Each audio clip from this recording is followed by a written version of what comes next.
الحمد لله وكفى.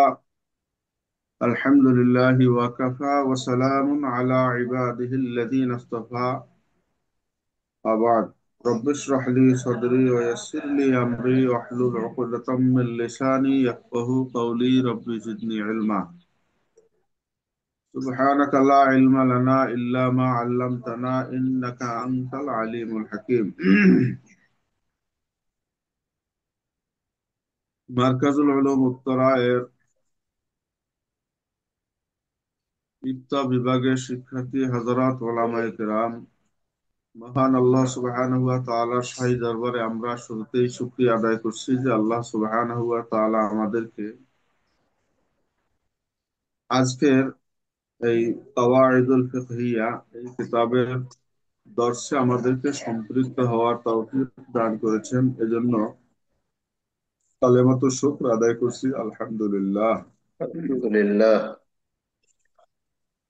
তো উলামায়ে কেরাম, আমরা গত দর্শে কাওয়াইদুল ফিকহিয়া থেকে আলোচনা শেষ করেছিলাম 60 নম্বর কায়দা। তো সেই কায়দাটা এরকম ছিল: আল আইমানু মাবনিয়াতুন আলাল আলফাজ।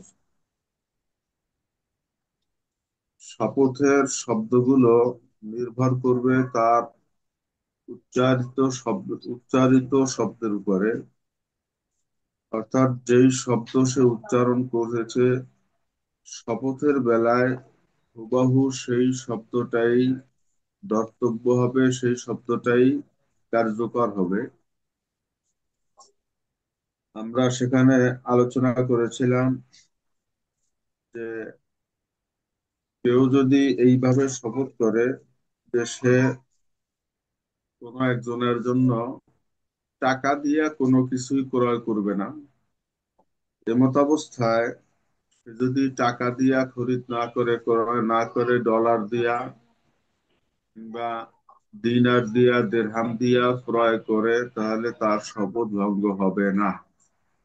যেহেতু সে টাকা শব্দটা উচ্চারণ করেছে, টাকা এটা নির্দিষ্ট একটা দেশের মুদ্রা। অতএব অন্য দেশে কোনো টাকা দিয়া, অর্থ দিয়া, কি বলে, মুদ্রা দিয়া যদি সে ক্রয় করে তাহলে তার শপথটা ভঙ্গ হবে না। তো এর সাথে সাথে আর একটা বিষয় আমরা একটু আপনাদের উলামা ইকরামদের দৃষ্টি আকর্ষণ করব, তা হচ্ছে আমরা গত দর্শে তার ঠিক আগে যে কায়দাটা আলোচনা করেছিলাম সেটা ছিল আল ইসারু ফিল কুরবে লা ইয়াজুজ, অর্থাৎ পূর্বের ব্যাপারে, নৈকট্য লাভের ব্যাপারে অন্যকে অগ্রাধিকার দেয়া জায়েজ নয়। এবং সেখানে আমরা আলোচনায় যে বিষয়টা আলোচনা করেছিলাম সে বিষয়টা ছিল যে নৈকট্য লাভ হয় যে সমস্ত আমলের মাধ্যমে, সেই আমলে এটা আমার দরকার নাই কিংবা আমি করব না, এটা আপনি করেন, এভাবে করে অন্যকে অগ্রাধিকার দেয়াটা এটা নাজায়েজ। এবং সেখানে আমরা কিতাব থেকেই মিসাল দিয়েছিলাম। তো আপনাদের দৃষ্টি আকর্ষণ করব যে বিষয়টা, তা হচ্ছে কোনো ওস্তাদের থেকে কোনো প্রকারের কোনো দর্শের মধ্যে এশকাল থাকতেই পারে। এশকাল থাকলে সেটা সংশ্লিষ্ট ওস্তাদের থেকেই আপনারা মেহেরবানি করে একটু হল করে নেবেন। এটা অন্য কারোর সাথে শেয়ার না করাটাই উত্তম। গত দর্শে সেখানে কিছু আলোচনা আমার মনে হয় হয়েছে, তার মধ্যে এই একটা নিয়ে এশকাল হয়েছে যেটা আমি যতটুকু অনুধাবন করলাম। তো সেখানে সফে আউয়ালের ব্যাপারে যে বিষয়টা, যে সফে আউয়ালে দাঁড়ানো এটা অধিক সওয়াবের ব্যাপার। তো এটা আমি কিন্তু কেতাবের থেকে আপনাদেরকে শুনিয়েছি, আজকে আমি আপনাদের দেখাই দেবো বিষয়টা।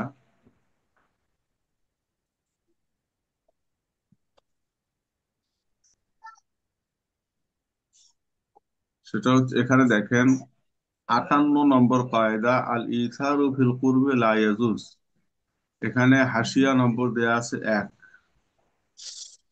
তো 1 নম্বর হাসিয়ার মধ্যে এখানে কিন্তু ওই কথাটা বলা আছে আমাদের এই কেতাবের মধ্যে।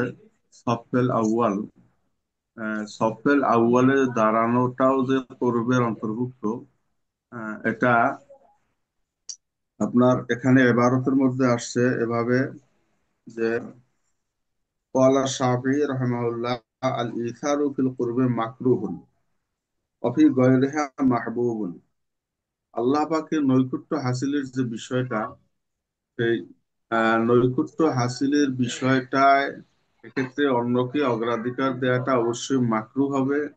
এবং অফি গায়রিহা মাহবুবুন, আর পার্থিব যে বিষয়গুলো রয়েছে সেখানে অন্যকে অগ্রাধিকার দেওয়াটা মুস্তাহাব হবে। যেমন আল্লাহ সুবহানাহু ওয়া তাআলা বলেছেন, ওয়া ইউসিরুনা আলা আনফুসিহিম ওয়ালাউ কানা বিহিম খাসাসা, ওয়ালাউ কানা বিহিম খাসাসা। তাদের নিজেদের চাহিদা প্রয়োজন থাকা সত্ত্বেও অন্যকে ইমানদাররা অগ্রাধিকার দিবে। কিন্তু সেখানে আল্লামা ইজ্জুদ্দিন রাহমাহুল্লাহ তিনি বলছেন লা ইথারা ফিল কুরবে কুরবাত।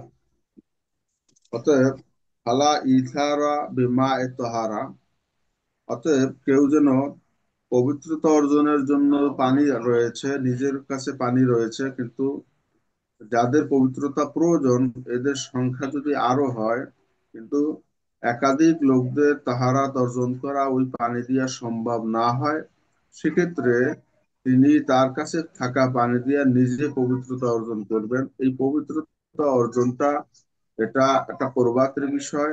অতএব এক্ষেত্রে নিজে না পবিত্রতা অর্জন না করে অন্যকে পানি দিয়ে দেয়া এটা মাকরুহ হবে।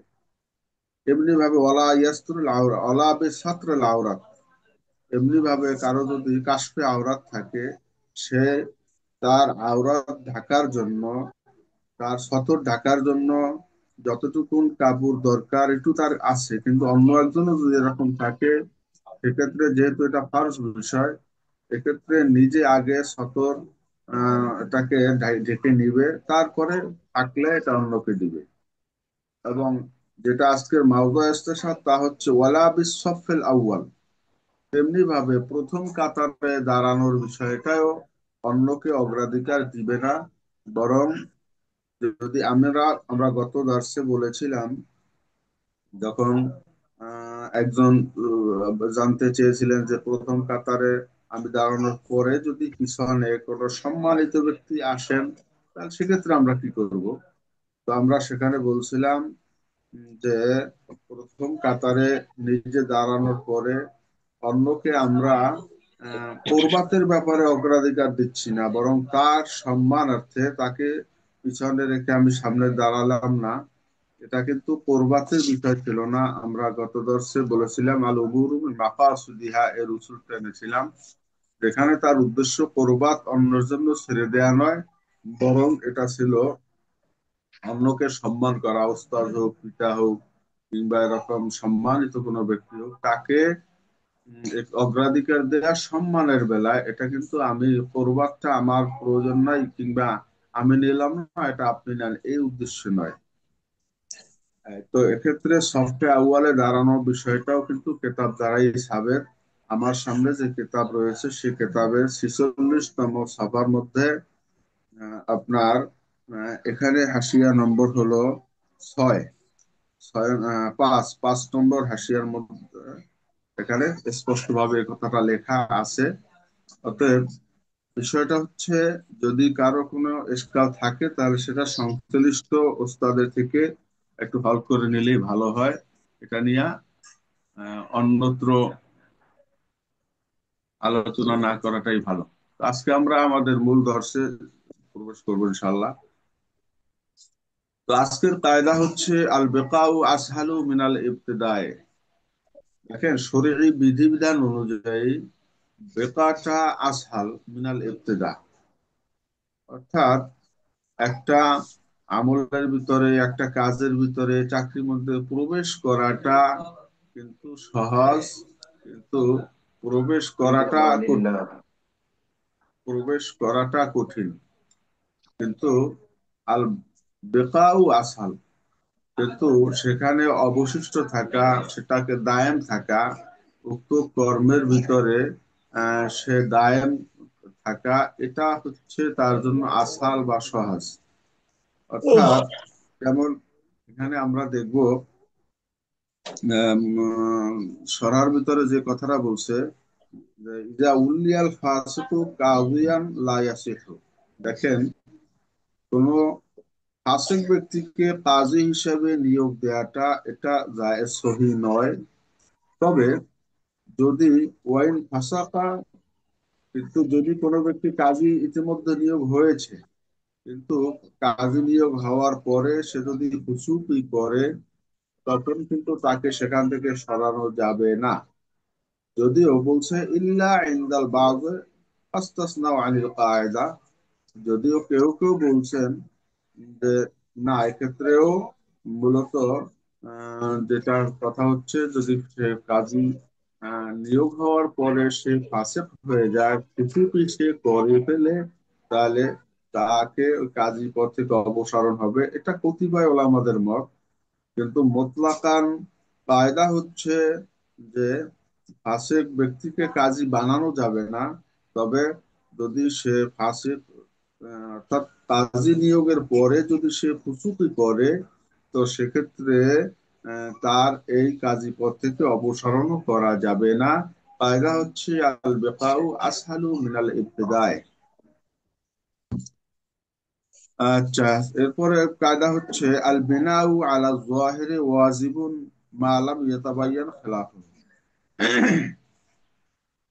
জাহেরের উপরেই বিনা করা হবে, জাহেরের উপরে বিনা করাটাই ওয়াজিব হবে, যতক্ষণ না মা লাম ইয়াতাবায়্যানা খেলাফাহু খেলাফুহু, যতক্ষণ নাকি তার খেলাফ কোনো কিছু এটা স্পষ্ট না হয়।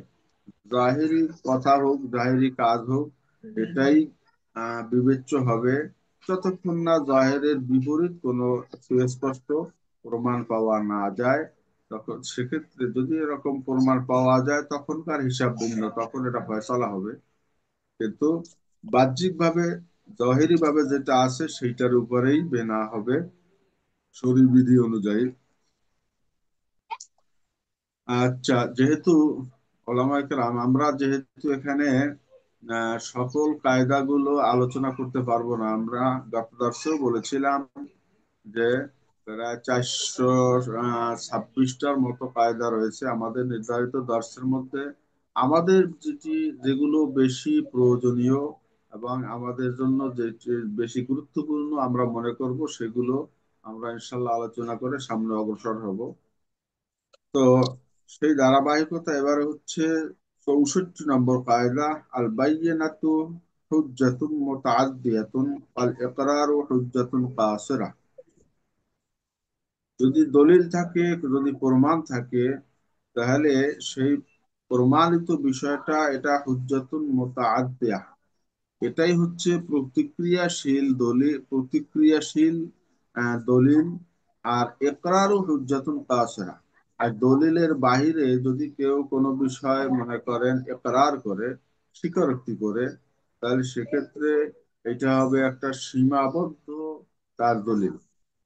তো এখানে কথা হচ্ছে, আমরা এখানে দেখবো কায়দা নম্বর কত, কায়দা নম্বর হচ্ছে 64, আর 4 নম্বর হচ্ছে সরা বা ব্যাখ্যা। তো 4 নম্বরের ব্যাখ্যার ভিতরে বলছে যে ফালাও আকাররা ওয়ারিসুন বেদাইনান আলা মুরিসিহি, অর্থাৎ কোনো ব্যক্তি ইন্তেকাল করলো, ইন্তেকাল করার পরে তো কোনো ব্যক্তি আসা দাবি করলো যে আমি তার কাছে কিছু টাকা পাবো বা কোনো জিনিস পাইবো। তো সেক্ষেত্রে দেখা গেল ওয়ারাসাতদের মধ্য থেকে একজন ওয়ারেস সে স্বীকারোক্তি দিল যে হ্যাঁ তিনি টাকা পাবেন।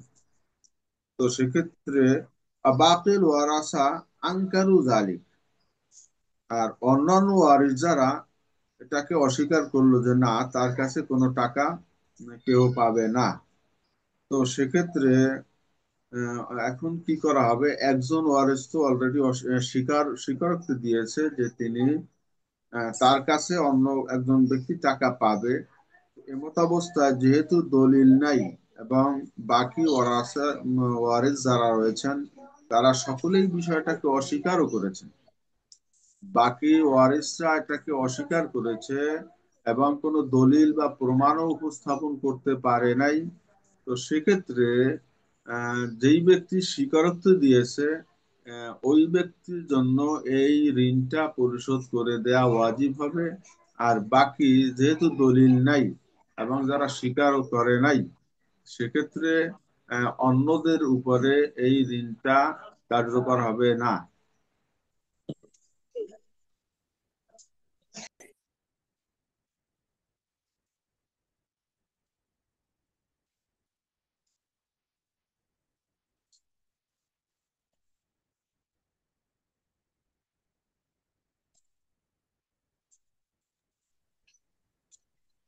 তো যেই ব্যক্তি স্বীকার করেছে, এই স্বীকারোক্তিটা এটা হুজ্জাতুল কাসিরা, এটা সীমাবদ্ধ। তো সীমাবদ্ধ বলতে যিনি এটা স্বীকার করেছেন, স্বীকারোক্তি দিয়েছেন, তার বেলায় এই ঋণ পরিশোধটা প্রযোজ্য হবে। বাকি অন্যান্য যারা রয়েছেন তাদের উপরে এই ঋণ পরিশোধের ভার আসবে না। আল বাইয়িনাতু হুজ্জাতুন মুতাআদ্দিয়া, দলিল থাকলে নিশ্চয়ই সকলে দিতে বাধ্য থাকতো, কিন্তু যেহেতু কোনো দলিল নাই আর একজন মাত্র স্বীকারোক্তি দিয়েছে, অতএব তার উপরেই এই জিম্মাদারিটা আসবে। যেহেতু আল ইকরারু হুজ্জাতুন কাসিরা, ইকরার যদি করে, স্বীকারোক্তি দিলে, তখন এটা একটা সীমাবদ্ধ দলিল হিসাবে বা সীমাবদ্ধ আমল হিসাবে প্রযোজ্য হবে।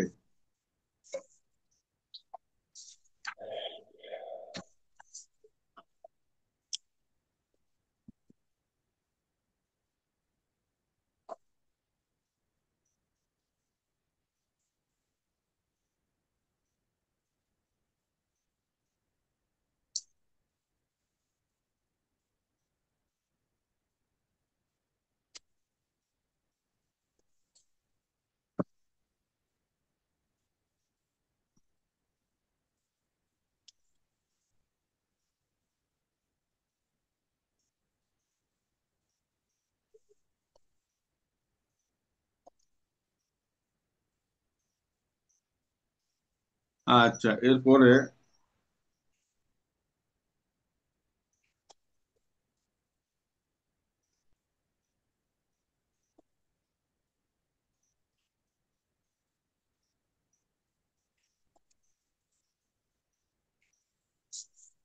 এরপরে যে কায়দা নিয়ে আমরা আলোচনা করব তা হচ্ছে আত-তাবিউ তাবিউন। লা ইউফরাদু বিল হুকমে, তাবে তাবি হবে, হুকুমের বেলায় তাকে আলাদা করা যাবে না।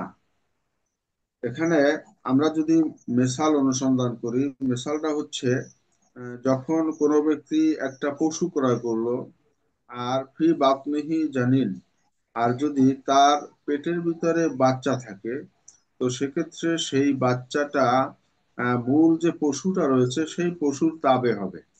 অতএব বলা ইউবাউল জানিন মুনফারিদান আন উম্মিহি। তো সেক্ষেত্রে পেটে থাকা বাচ্চাটা তার মা থেকে আলাদাভাবে বিক্রয় করা যাবে না।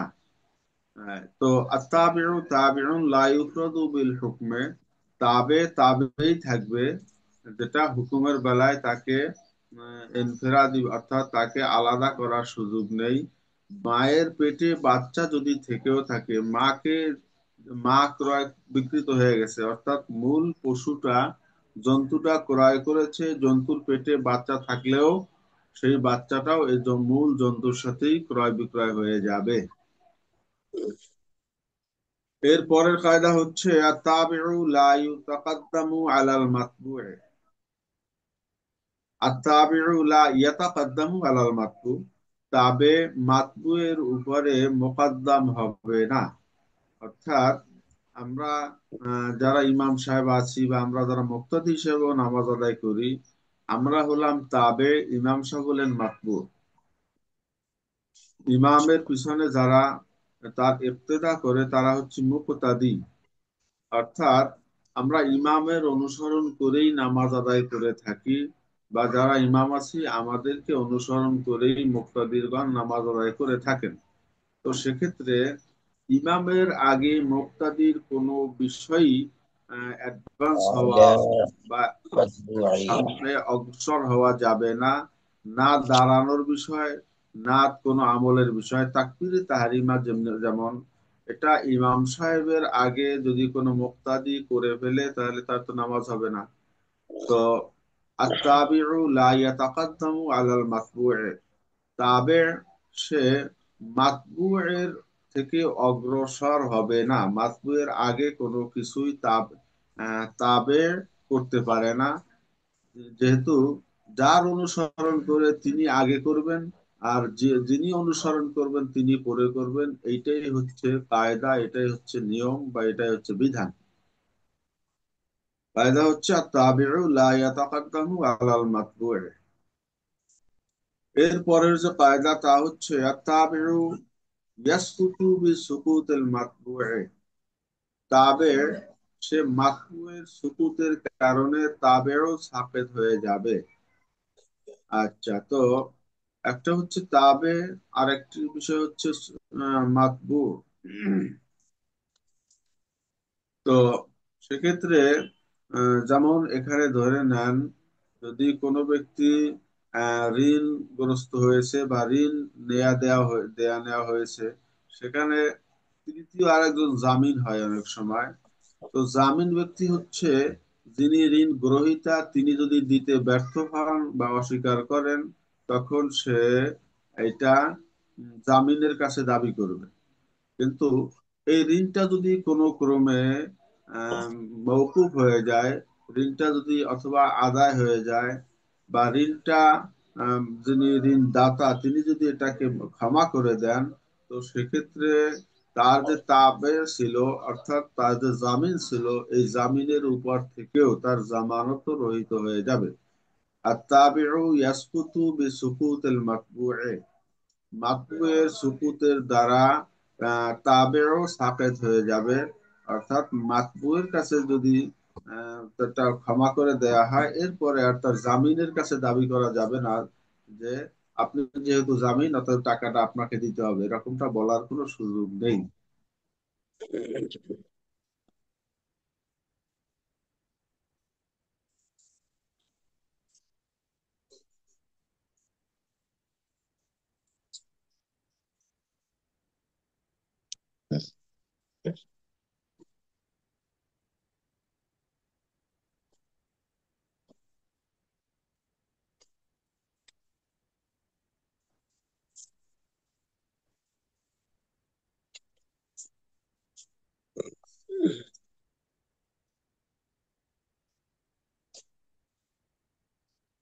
আচ্ছা, এখানে আর একটা কায়দা হচ্ছে আর তাবাররু ফিল মাউদি ওয়াসিয়া।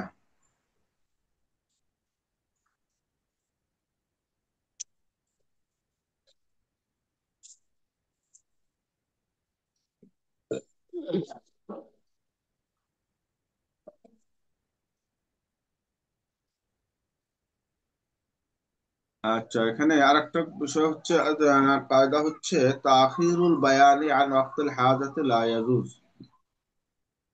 প্রয়োজনের সময় থেকে কোনো একটা বর্ণনা এটাকে বিলম্বিত করা জায়েজ নয়। যখন যেই কথাটা প্রয়োজন, যখন যে কাজটি প্রয়োজন, তখন না করে সেই কথাটা যদি অন্য সময় বলে বা অন্য সময় করে, তখন সেটা তার জন্য জায়েজ হবে না।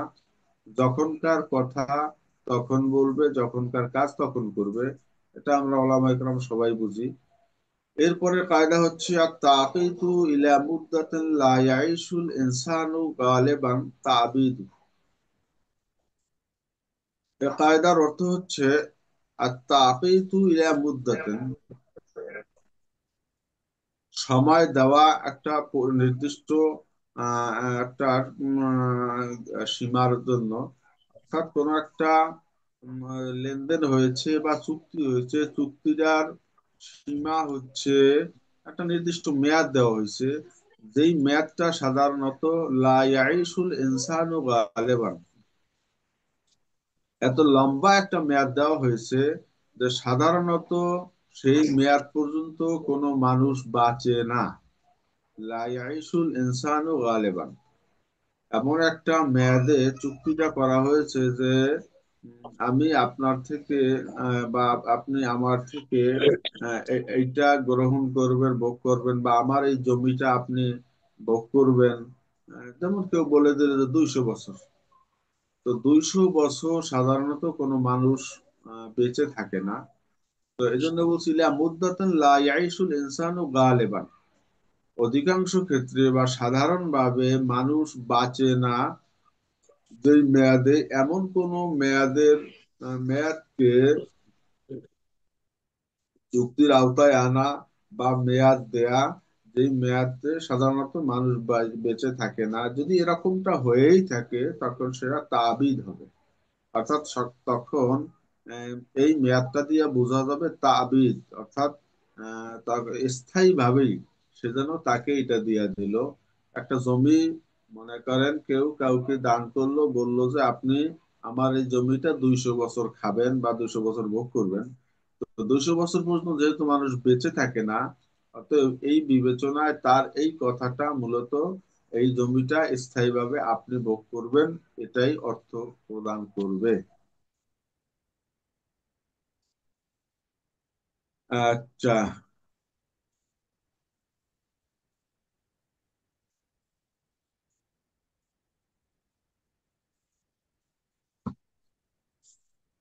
এরপরে আমরা দেখবো 80 নম্বর কায়দা।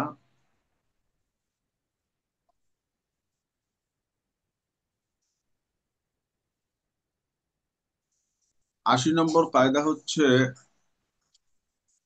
79 নম্বর কায়দাটা আমরা একটু আলোচনা করে নেই। সেটা হচ্ছে তাখসিসুল আম বিন্নিয়াতি ফিল আইমানে মাকবুলুন দিয়ানাতান লা কদাআন।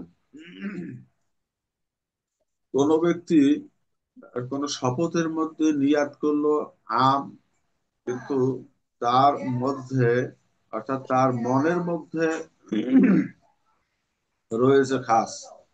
কোনো একটা বিষয়ে সে শপথ করলো, যে সে একজন লোক শপথ করলো যে আমি খাবো না, আমি আহ, খাবো না। এ কথার মানে হচ্ছে সে শপথ করে বলল আল্লাহর কসম আমি খাবো না।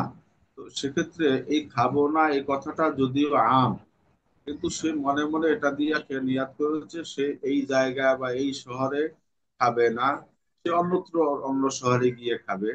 তো সেক্ষেত্রে তার মনের মধ্যে বা তার অন্তরের মধ্যে যে এই খাস করে নিয়েছে, এই আমের থেকে খাস করাটা এটা মাকবুল হবে দিয়ানাতান, অর্থাৎ আল্লাহ পাকের দরবারে এটা গ্রহণযোগ্য হবে। তবে লা কদান, কিন্তু বিচার ফয়সালায় তার এই কথাটা গ্রহণযোগ্য হবে না। এরপরের কায়দা হচ্ছে আত-তাখলিয়াতু তাসলিম। একটা জিনিসকে খালি করে দেয়াটাই সমর্পণ হিসাবে গণ্য হবে, খালি করে দেয়াটাই সমর্পণ বলে গণ্য হবে। ধরে নেন কেউ একটা দোকান বিক্রয় করলো, দোকানে তার মাল আসবাব সবকিছু আছে, কিংবা কেউ একটা ঘর বিক্রয় করলো, সেই ঘরটা ক্রেতার কাছে হ্যান্ড ওভার করতে হবে, হস্তান্তর করতে হবে। এখন এই ঘরটা তো এমন নয় যে সে হাতে তুলে দিবে, বরং এই ঘরটা ক্রেতার কাছে সমর্পণ করা মানে হবে এই ঘরটাকে তার মালিকানাধীন সকল মাল আসবাব থেকে মুক্ত করে দেয়া, খালি করে দেয়া। যখন নাকি সে ঘর ক্রয় বিক্রয়ের সব আক্ত হয়ে গেছে, এমত অবস্থায় বিক্রেতার কাজ হচ্ছে তিনি ঘর খালি করে দিবেন, দোকান খালি করে দিবেন, বা কোনো জমিও হতে পারে, ক্ষেত্র বিশেষ সেটা খালি করে দিবেন। এখন তার এই খালি করে দেয়াটাই হচ্ছে ক্রেতার কাছে সমর্পণ হিসাবে গণ্য হবে। এজন্য তাকে আলাদাভাবে এটা তার হাতে তুলে দেওয়ার কোনো বিষয় থাকবে না।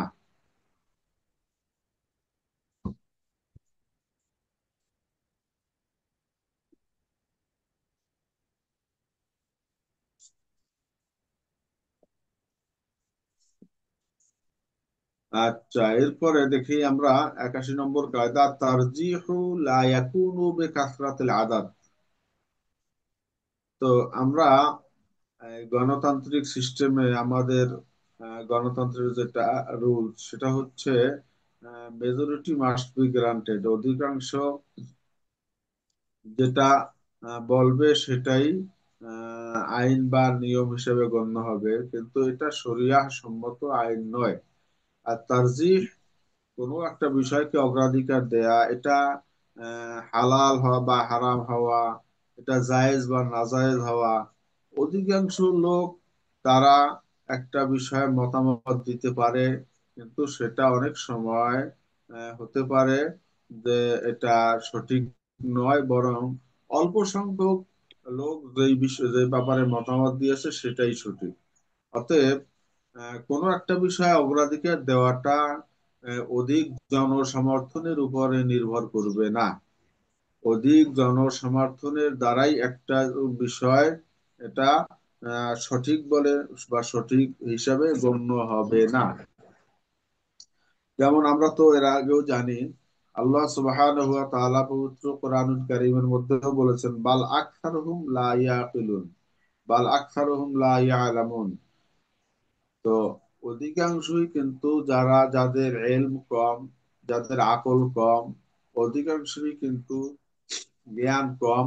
অতএব অধিকাংশ লোক যেটা সঠিক বলবে সেটাই সঠিক হবে, বিষয়টা এমন নয়। বরং নসের মাধ্যমে কিংবা দলিলের মাধ্যমে যেই বিষয়টা সাবেত হবে সেটাকেই তারজিহ দিতে হবে, এটাই হচ্ছে কায়দা। আশা করি বুঝতে পেরেছেন। কোনটা? টাকা কয়টা? এরপর এর পরের কায়দা হচ্ছে তারকুল এহসানে লা ইয়াকুনু ইসাআহ। একটা হচ্ছে একজন মানুষের উপরে, একজন ব্যক্তির উপরে কিছু কিছু বিষয় থাকে যেগুলো তার জন্য লাজেম। মাইক হ্যাঁ, খোলা রাখলে অন্য কথা বলবেন না, মেহরবানি করে ওলামা ইকরাম। এইবার একটা ছেলে কিনছিলাম, এটা একটা তো তো মাইক জানি না, খোলা দেখছিলেন? রেখে অন্য কথা হুম? বলিয়েন না। না, রাখবেন। আচ্ছা, এর পরের কায়দা হচ্ছে তারকুল এহসানে লা ইয়াকুনু ইসাআহ। কেউ যদি এহসান তরক করে তার জন্য আহ, এটা মানে অন্যায় হবে না বা পাপ হবে না। কোন ব্যক্তি এহসান করে নাই, এহসান এটা একটা নভল বিষয়, বা এহসান এটা একটা মানবিক বিষয়, বা এটা একটা একজন মানুষের অতিরিক্ত ভালো কর্মের একটা বিষয়।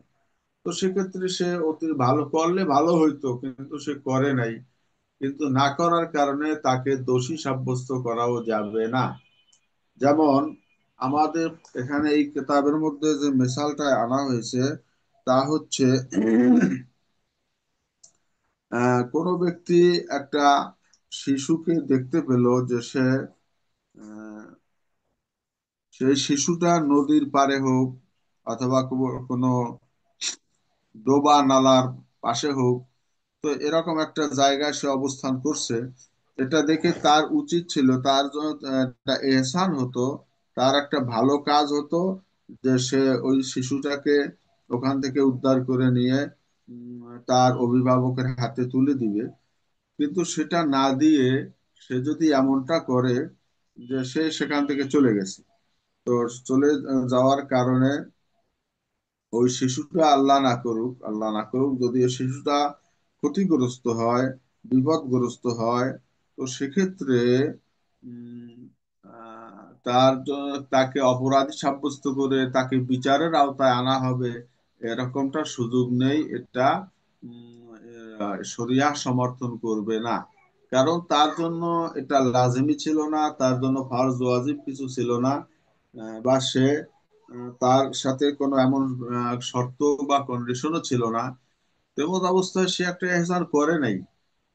তার এই এহসান না করাটা, এটা কিন্তু অপরাধ হিসেবে গণ্য হবে না। এই জন্য তাকে হয়তোবা তাকে স্বাভাবিকভাবে কথা বলা যেতে পারে, কিন্তু তাকে আইনের আওতায় আনার কোনো সুযোগ থাকবে না। এই জন্য বলছে তরকুল এহসানে লা ইয়াকুনু ইসাআহ, এহসান তরক করাটা এটা ইসাআত তথা অন্যায় বা পাপ হিসেবে গণ্য হবে না।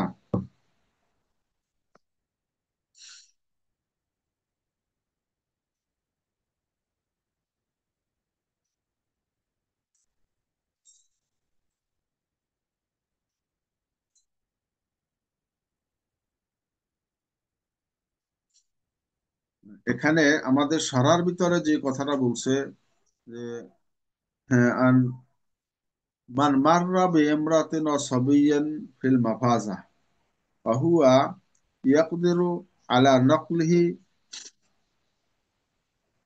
আচ্ছা, আহ, ইলাল ইমরান ফালাম ইয়াফাল। তো এখানে কেউ একটা হয়তো মরুভূমির মধ্যে আহ, একটা বাচ্চা পাইলো, সে বাচ্চাটা হারিয়ে যাওয়ারও আশঙ্কা আছে, এমন অবস্থায় বাচ্চাটাকে তার অভিভাবকের কাছে পৌঁছে দেওয়াটার সক্ষমতাও তার ছিল, কিন্তু সে সে কাজটা করে নাই। হ্যাঁ, লাম ইয়াকুন যামিনান শাইয়ান মিন বাদলিহি, এটা না করার কারণে তাকে কোনো জরিমানা এটা করা শরিয়া সম্মত নয়। আচ্ছা, এই গেল। এরপরে তারকুল এহসান লা ইয়াকুনু ইসাআহ। আচ্ছা, এরপর আমরা একটু সামনে যাব ইনশাআল্লাহ।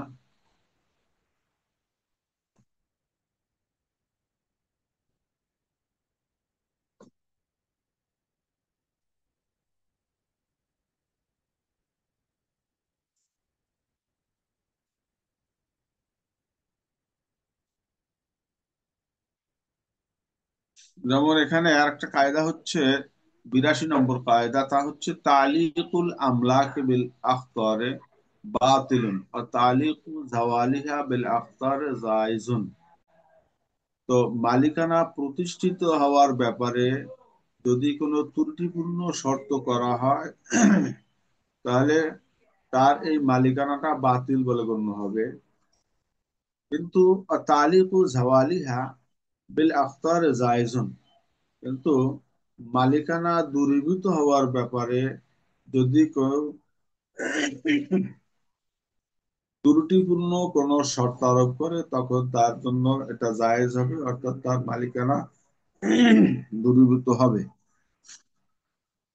মালিকানা প্রতিষ্ঠিত হওয়ার ব্যাপারটায় কঠোরতা অবলম্বন করা হবে, কিন্তু মালিকানা চলে যাওয়ার ব্যাপারে কঠোরতা অবলম্বন করা হবে না। তালিকুল আমলাক বিল আখতার বাতিলুন ও তালিকু জাওয়ালিহা বিল আখতার জায়েজুন। তো মালিকানা প্রতিষ্ঠিত হওয়ার ব্যাপারে কোনো ত্রুটিপূর্ণ শর্ত আরোপ করা এটা বাতিল হিসাবে গণ্য হবে। যেমন ধরে নেন, কেউ বলল যে তুমি যদি আমার ঘরে প্রবেশ করো তাহলে আমি তোমার কাছে এই জিনিসটা বিক্রয় করব, কিংবা আমি তোমাকে এটা দিয়ে দিব। তো এক্ষেত্রে এটা তার প্রবেশ করার পরেও, তার শর্তটা পূরণ হওয়ার পরেও তার জন্য এই মালিকানা প্রতিষ্ঠিত হবে না। তবে হ্যাঁ, যদি এই মালিকানা দূরীভূত হওয়ার ব্যাপারে যদি আমি প্রবেশ করি, তাহলে আমি এটা মালিক হব, এটা ত্রুটিপূর্ণ একটা শর্ত, এটা বাতিল হিসাবে গণ্য হবে। পক্ষান্তরে মালিকানা চলে যাওয়ার ব্যাপারে, মালিকানা জায়েল হওয়ার ব্যাপারে যদি ত্রুটিপূর্ণ কোনো শর্ত আরোপ করে, তাহলে সেক্ষেত্রে তার জন্য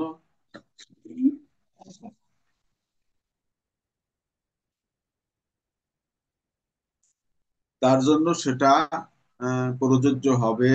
অর্থাৎ সে যদি এরকম কোন শর্তে কোনো কিছু মালিকানা, আমার গোলামটা আজাদ হয়ে যাবে, কিংবা এরকম অন্য যে কোনো কিছু বলুক না কেন, যদি এরকম ত্রুটিপূর্ণ কোনো শর্ত আরোপ করেও, তারপরেও দেখা যাবে তার এই মালিকানাটা বাতিল হয়ে যাবে। তো কায়দা হচ্ছে তালিকুল আমলাকি বিল আখতারে বাতিলুন ওয়া তালিকু জাওয়ালিহা বিল আখতারে জায়েজুন। আচ্ছা, এরপরে আমরা দেখব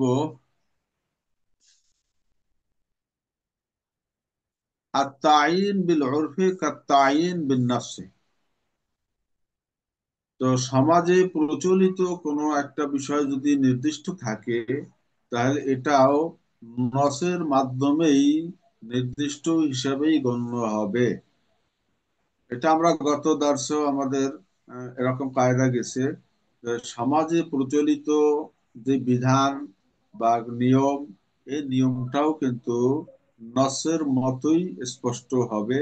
অর্থাৎ নসের মতোই এটা কার্যকর হবে। নাস দিয়া সাবেত হলে সেটা যেমনি ভাবে কার্যকর হতো, তেমনি ভাবে কোনো বিষয় শরিয়াতে আহ, নাজায়েজ হওয়া আগ পর্যন্ত, অর্থাৎ শরিয়াতে যদি কোনো সমাজে প্রচলিত যে নিয়ম কানুন রয়েছে, সেই নিয়ম কানুনটা শরিয়াহ সাথে মুখালাফাত রয়েছে, অর্থাৎ শরিয়ার মুখালেফ, এরকমটা না হওয়া পর্যন্ত, যতক্ষণ না শরিয়ার মুখালেফ না হবে, ততক্ষণ পর্যন্ত সামাজিক কোনো রীতিনীতি, সামাজিক কোনো বিধান এটা যদি থাকে, তাহলে সেটাও নসের মতোই এটা আমলযোগ্য, নস হিসাবে এটা গণ্য হবে।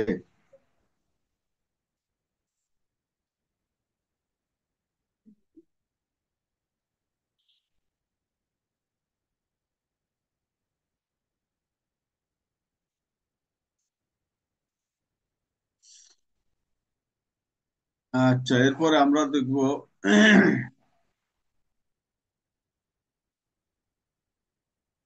তাকাররাল উজুব বিইতিবারে আখিরিল ওয়াক্ত। উজুবটা শেষ সময়ের এতেবারেই নির্ধারিত হবে। শেষ সময়ের আম, যে শেষ সময়ের যে অবস্থান, সেই অবস্থান অনুযায়ী এটা বিবেচ্য হবে। তাকাররাল উজুবু বিইতিবারে আখিরিল ওয়াক্ত। এখানে আমরা যদি মেসাল অনুসন্ধান করি, মেসাল হচ্ছে যেমন কোনো ব্যক্তি তার উম, জোহরের নামাজের ওয়াক্ত হয়ে গেছে, সেই অক্তের শুরুতে সে মুকিম ছিল, কিন্তু এরপরে অক্তের মধ্যেই সে তার সফর শুরু করলো। সফর শুরু করার পরে সে মুসাফির হয়ে গেল। এখন তার যে এই জোহরের নামাজের অক্তটা, এই অক্তটায় সে নামাজটি কসর করবে না পূর্ণ আদায় করবে। তো সেক্ষেত্রে নিয়ম হচ্ছে যে সর্বশেষ অবস্থান যেটা, অর্থাৎ যেই অবস্থায় সে আমলটা করবে, যেই অবস্থায় সে নামাজ আদায় করবে, ওই অবস্থাটায় সে যদি মুকিম থাকে তাহলে পূর্ণ আদায় করবে। যদি সে মুসাফির হয়ে যায় তখন সে কসর করবে। যেহেতু তাকাররাল উজুব একেবারে আখিরিল ওয়াক্তে, উজুবটা নির্ধারিত হবে শেষ সময়ের বিবেচনায়।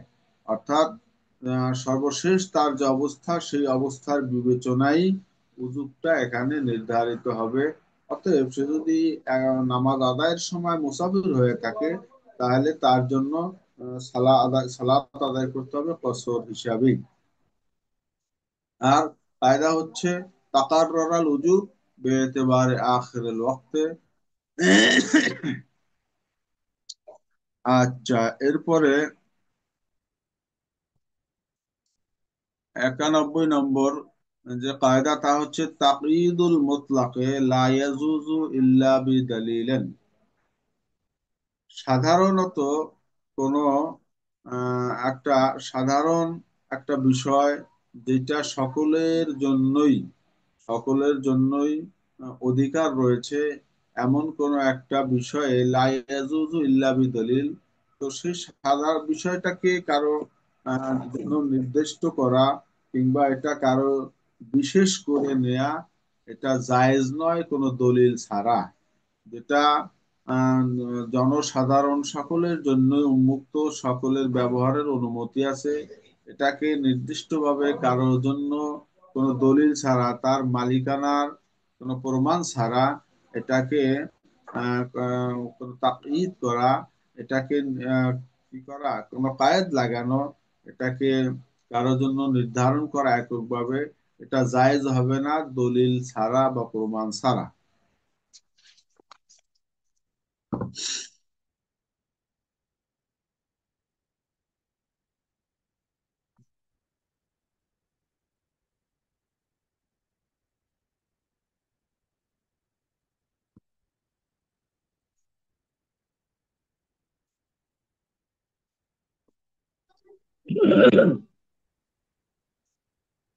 অবস্থা দিয়ে আমার কি প্রশ্ন ছিল? জি বলেন। প্রশ্নটা এ, শেষে অবশ্য সুযোগ দেবো, তখন বললেই ভালো হয় কিনা। 90 নম্বর কায়দার যে বিষয়টা আছে, ধরুন এটা মুসাফিরের। আর আমি আমি যখন মুসাফির ছিলাম, তখন আমার উপর এই ওয়াক্তের নামাজটা ফরজ ছিল, কোনো কারণে পড়তে পারি নাই। কারণ এই এলাকা থেকে যখন আমি মুকিমের এলাকায় চলে গেলাম, এখন কি আমার ওই ওয়াক্তের নামাজটাই আহ, পূর্ণ পড়তে হবে, না মুসাফির হালাতে যে আমার উপর কসর করা ছিল, কসরের নামাজটা পড়তে হবে? জি, তো এখানে আমাদের আজকে যে আলোচনাটা তা হচ্ছে আখিরিল ওয়াক্ত, অর্থাৎ একটা ওয়াক্তেরই আউয়াল এবং আখের। জি। একটা ওয়াক্তের মধ্যেই তার আউয়াল একটা সময় ছিল, আখির একটা সময় আসছে। তো এক্ষেত্রে এই জায়গায় বলা হয়েছে যে একটা ওয়াক্তের মধ্যে শুরু এবং শেষ।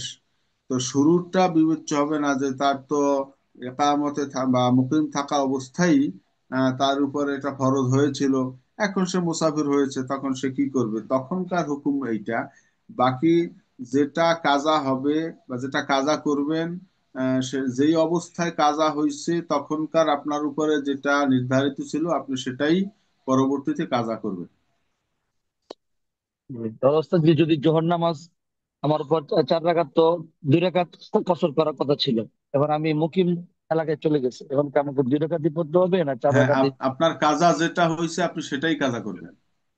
জি, জাযাকুমুল্লাহ। জি, কিন্তু এক জাযাকুমুল্লাহ। অক্তের মধ্যে হইলে তখনকার, এখানে উসুলটা বলা হয়েছে, কায়দা হচ্ছে একই অক্তের শুরু এবং শেষের বিষয়টা। আর এরপর 97 নম্বর কায়দা দেখবো আমরা, আসাবিতু বিল বুরহানে কাসাবিতে বিল আয়ান। তো আপনি চোখে দেখলে, অর্থাৎ আপনার একদম আপনার সামনে একটা ঘটনা ঘটলে আপনি সেইটাকে যেমনি ভাবে বিশ্বাস করতেন বা সেইটাকে যেই ভাবে আপনি নিতেন, যদি ওইটা দালিলিক প্রমাণ থাকে, অর্থাৎ যে যেই বিষয়টার যেভাবে প্রমাণের বিষয় আছে, সেই প্রমাণটা যদি আপনার কাছে নির্ধারিত থাকে, অর্থাৎ নির্ধারিত দলিলের মাধ্যমে আপনি বিষয়টা আয়ত্ত করেছেন বা বিষয়টা জেনেছেন, তাহলে সেই দলিলের মাধ্যমেও আপনার সেভাবেই সাবেত হবে, চোখে দেখলে যেভাবে সাবেত হইতো। চোখে দেখার মাধ্যমে আপনি এই বিষয়টাকে যেভাবে নিতেন, আর তার পক্ষে দলিল পাওয়া গেলে সেটাকে আপনার সেই বিবেচনায় নিতে হবে। আচ্ছা, এরপরে আমরা 100 নম্বর কায়দা দেখবো, আর সাবিতু জরুরাতে ইয়াতাকাদ্দারু বিকদরিহা। তো সাবিত বিল জরুরা ইয়াতাকাদ্দারু বিকদরিহা, এই উসুলটা আমরা এর আগে বোধহয় আলোচনায় আংশিক গিয়েছে, তা সেটা ছিল এরকম যে জরুরাতে অনেক সময় জরুরাত তুবিহুল মাহজুরাত আমরা জানি সবাই।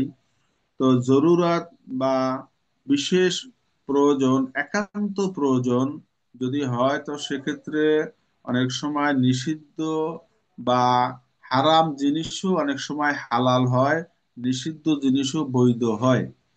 যেমনটা আমরা জানি, যে কোনো ব্যক্তি যদি এমন কোন স্থানে বা এমন কোন পরিস্থিতির শিকার হয় যেখানে তার পানীয় পানি নাই কিংবা খাবারের কোনো ব্যবস্থা নাই এবং খাবার না খাওয়ার কারণে তার মৃত্যুর উপক্রম পর্যন্ত হয়ে যায়, তো সেক্ষেত্রে সেখানে হারাম খাওয়াটাও তার জন্য জায়েজ হয়।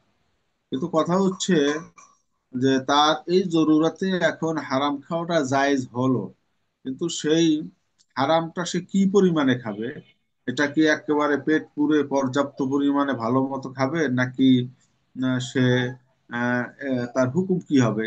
এই হুকুমটা এখানে বলছে, আর সাবেত বিল জরুরাত ইয়াতাকাদ্দারু বিকাদরিহা।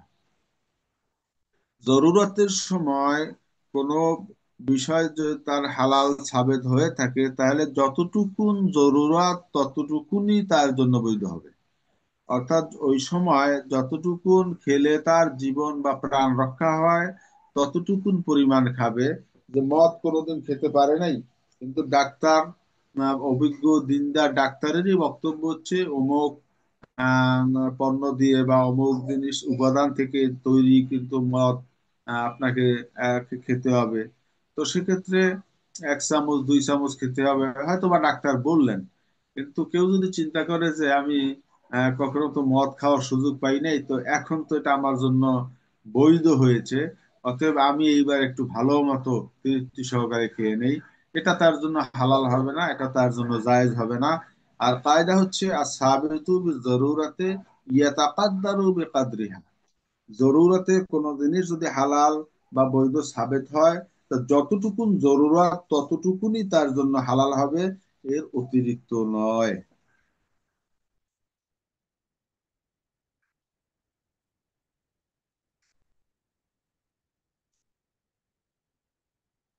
আচ্ছা, এই যে 101 নম্বর কায়দা, এটাও আমরা ইতিমধ্যে আলোচনা করেছি।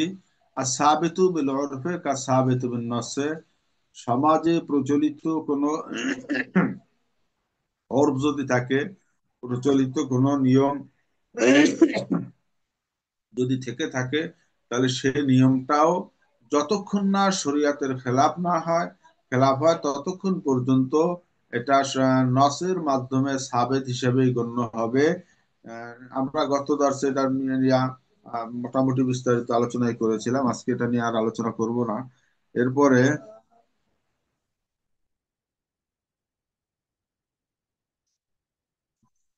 পরের কায়দা হচ্ছে জিনায়াতুল আজমা জুবার। কেউ মনে করেন অনেক সময় অনেকেই গৃহপালিত পশু রয়েছে, সেই গৃহপালিত পশু সে লালন পালন করে। তো সেক্ষেত্রে গৃহপালিত পশু অবশ্যই লালন পালনে তাকে যথাযথভাবে নিয়ন্ত্রণ করতে হবে। তো সেক্ষেত্রে যদি এমনটা ঘটে যায় যে তার নিয়ন্ত্রণই ছিল, তার রশিতে বাধা ছিল কিন্তু রশি ছিঁড়ে গেছে, কিংবা আহ, যে কোনো ভাবেই সে মুক্ত হয়ে গেছে, পশুটা মুক্ত হয়ে গিয়ে অন্য কারোর ক্ষতি করলো, অন্য কারোর একটা বড় ক্ষতি করে ফেললো, তো সেক্ষেত্রে শরঈ উসুল হচ্ছে আহ জেনায়াতুল আজমা জুবার। যদি মালিকের সহযোগিতা ছাড়া, পশুর মালিকের সহযোগিতা ছাড়াই, মালিকের অজ্ঞাতে যদি তার গৃহপালিত কোনো পশু অন্যের ক্ষতি করেও বসে, তাহলে সেটা সে জরিমানার আওতায় আসবে না, তাকে জরিমানা দিতে হবে না, বরং সে মুক্ত হবে। গৃহপালিত পশুর কোনো অনিষ্ট যদি হয়ে থাকে, তো সেটা সে থেকে মালিক মুক্তি পাবে যতক্ষণ না সেটা তার সহযোগিতা না হয়। যেহেতু পশুকে সহযোগিতার মাধ্যমে সে ধরে ধরে অন্য একজনের ধান খাওয়াইলো, অন্য একজনের কোনো যে কোনো প্রকারের কৃষি বা শাকসবজি, অর্থাৎ তার উৎপাদিত কোনো ফসল ফল এটা নষ্ট যদি নিজে ইচ্ছা করে করায় পশুর দ্বারা, তাহলে নিজে করেছে হিসাবে গণ্য হবে, এই জন্য সে জরিমানা দিবে। কিন্তু তার কোনো সহযোগিতা ছাড়া বা তার অজ্ঞাতে যদি এরকমটা ঘটে যায়, তো সেক্ষেত্রে সে জরিমানার আওতায় আসবে না, মালিক জরিমানা দিবে না। কারণ হচ্ছে জেনায়াতুল আজমা জুবার, গৃহপালিত কোনো পশুর অনিষ্ট এটা সে জরিমানা মুক্ত, এজন্য তাকে কোনো জরিমানা দিতে হবে না। আর এরপরের কায়দা হচ্ছে আল জুনুন ইজা উজিদা মাররা ফাহুয়া লাজিমুন আবাদা। একটা হচ্ছে পাগলামি, অর্থাৎ কোনো ব্যক্তি তার মধ্যে কখনো একবার সে পাগল হয়েছে, এটা সাবেত আছে। অর্থাৎ সে পাগল হয়েছিল তার জীবনে কখন কোনো এক সময়, এটা যদি প্রমাণিত থাকে, তাহলে ফাহুয়া লাজিমুন আবাদা, এই হুকুমটা তার জন্য লাজেম থাকবে। আর চার একটু স্পষ্ট যদি আমরা হতে চাই, যেমন মনে করেন কোনো একটা লোক সে তার স্ত্রীকে, আল্লাহ না করুক, তালাক দিল, কিংবা সে তার একটা গোলামকে আজাদ করলো। তো গোলাম আজাদ করার পরে এরপরে একটা সে যখন গোলাম গিয়া হয়তো বা মোকদ্দমা দায়ের করেছে যে সে তাকে আজাদ ঘোষণা করেছে, তো এমন অবস্থায় সে যদি বলে যে না, আমার মধ্যে ওই সময় জুনুনি ছিল, তো এটা যদি সে বলে তাহলে তার এই কথাটা গ্রহণযোগ্য হবে। কারণ তার জীবনে জুনুনি কখনো কখনো তারজি পায়, অর্থাৎ সে কখনো কখনো জুনুন হয়, এটা যেহেতু সাবেত রয়েছে, অতএব এখন যদি সে দাবি করে যে আমি গোলামটা আজাদ করার সময় মূলত আমি স্বাভাবিক সুস্থ মস্তিষ্কে ছিলাম না, তো সেক্ষেত্রে তার এই কথাটা গ্রহণযোগ্য হবে। কারণ তার জীবনে এরকম ঘটনাটা এটা সাবেত আছে বা এরকমটা ঘটেছে।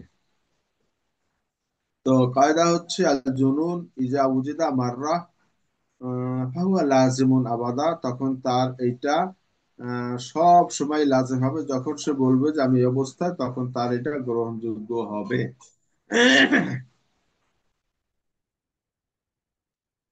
আচ্ছা, এরপরে আমরা 105 নম্বর কায়দা দেখবো, আল জাওয়াজু শরঈ ইউনাফিল জামান। তো শরিয়া শরিয়াতের মধ্যে যেটা জায়েজ আছে, এমন কোন কাজ যদি কেউ করে, তাহলে যে কোনো পরিস্থিতি আসুক না কেন তার জরিমানা দিতে হবে না, জরিমানাকে নফি করবে। আল জাওয়াজু শরঈ ইউনাফি জামান, শরঈ ভাবে যেটা জায়েজ বা বৈধ এমন কোন কাজে যদি হয়, তো সেক্ষেত্রে ইউনাফি জামান, সর্বাবস্থায় এটা জরিমানাকে নফি করবে। যেমন ধরে নেন, আপনার জমিনে আপনি পুকুর কাটবেন, ডোবা কাটবেন, কিংবা আপনার জমিন আপনি আপনার মতো করে যা প্রয়োজন আপনি করবেন। কিন্তু আল্লাহ না করুক, যদি সেই ডোবার মধ্যে অন্য কোনো কারো কোনো পশু হোক অথবা এরকম কোনো কিছু পড়ে মারা যায়, তো এমত অবস্থায় তাকে জরিমানা করা যাবে না। কারণ তার জমিনে পুকুর কাটা, ডোবা কাটা, এটা তার জন্য কিন্তু জায়েজ।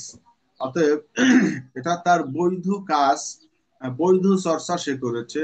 তো এক্ষেত্রে অন্য কারো যদি কোনো ক্ষতি হয়ে যায়, এই ক্ষতির জন্য সে জরিমানা দিবে না। কায়দা হচ্ছে আল জাওয়াজুশ শরঈ ইউনাফিজ জামান। শরীর জায়েজ কোনো বিষয় যদি তার জন্য জায়েজ হয়, তার এই কাজটা তার জন্য বৈধ থেকে থাকে, তো সেক্ষেত্রে তাকে জরিমানা আরোপের চেষ্টা কেউ করলেও এটা নফি করবে, যেহেতু তার জন্য এটা শরীরভাবে জায়েজ ছিল।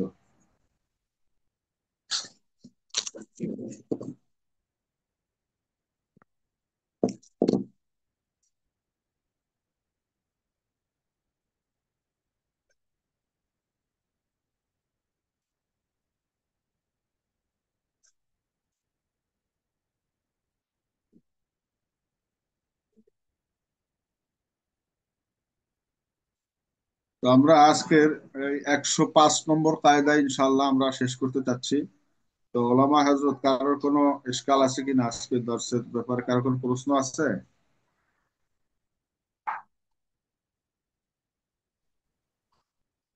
আসসালামু আলাইকুম রহমতুল্লাহ। ওয়ালাইকুম আসসালাম ওয়া রাহমাতুল্লাহ।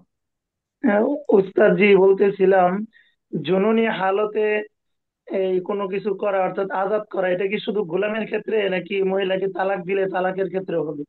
সেক্ষেত্রেও, তালাকের ক্ষেত্রেও তাহলে এটা তালাক প্রযোজ্য। হবে না? তালাক না, হবে না? না, জি। জুনুনি অবস্থা হলে হবে না। জুনুনি আর একটা হচ্ছে মাতাল। মাতাল হওয়া মানে হচ্ছে কেউ যদি মদ পান করে এরপরে নেশাগ্রস্ত হয়ে যায়, তখন যদি যায় তখন সেটা এখানে আমরা কায়দাটা আজকে পাই নাই, আমাদের এখানে কায়দা একটা আছে। তো কায়দাটা হচ্ছে, যদি কেউ হারাম কোনো কিছু দিয়া সে মাতাল হয়ে যায়, তখন সে সুস্থ লোকের মতোই গণ্য হবে। অর্থাৎ সে যেহেতু হারাম কাজ করে মাতাল হয়েছে, এমত অবস্থায় সুস্থ ব্যক্তি কোনো কথা বললে সেটা যেরকম কার্যকর, ওই অবস্থায় অর্থাৎ সে নেশাগ্রস্ত অবস্থায় যদি এরকম কোনো কথা বলে, তারটাও সুস্থ লোকের মতোই এটা গণ্য হবে। অর্থাৎ এখানে পাগল হয়ে যাওয়া একটা ভিন্ন হিসাব ব্যাপার, আর মদ পান করে নেশাগ্রস্ত হওয়া, মাতাল হয়ে যাওয়া, এটা ভিন্ন হিসাব। অতএব ওই অবস্থায় দিলে সেটা তালাক হয়ে যাবে। কিন্তু জুনুনি এই যে বিষয়টা, এটা কিন্তু কোনো নেশার কারণে বা কোনো ঈর্ষার কারণে হয় নাই। তেমত অবস্থায় যদি হয় তখন তার এটা কার্যকর হবে না। জি। জি, সালাম। শুক্রিয়া। তাহলে তাহলে আমরা শেষ করি, কি বলেন? জি উস্তাদ। আর কারো কোনো আসসালামু প্রশ্ন আলাইকুম। না থাকলে আমরা। ওয়ালাইকুম আসসালাম রহমতুল্লাহ। সম্মানিত জি উলামা হযরত, বলছিলাম। আমাদের আজকের পরবর্তী উস্তাদ শাইখুল হাদিস মুফতি আমিন হক আজাদী সাহেব খুবই অসুস্থ। দোয়া চেয়েছেন সকলের কাছে তা এবং আমরা উনি কি খুবই অসুস্থ। আমরা কি সামনে আরেকটু আগাবো তাহলে? জি জি। উস্তাদজি, আমরা আজকের মতো ক্লোজ করি। আহ, যেহেতু এই দর্শটা এমনিতে একটু লম্বা হয়েছে, আচ্ছা, সেহেতু আজকের মতো আমরা ক্লোজ করি। আর পরবর্তী দর্শ হচ্ছে না আর কি, ইনশাল্লাহ। আচ্ছা, ঠিক আছে ইনশাআল্লাহ। سبحان الله وبحمده سبحان الله العظيم سبحانك اللهم وبحمدك أشهد أن لا إله إلا أنت أستغفرك وأتوب إليك. السلام عليكم ورحمة الله. ওয়ালাইকুম আসসালাম ওয়া রাহমাতুল্লাহি ওয়া বারাকাতুহু।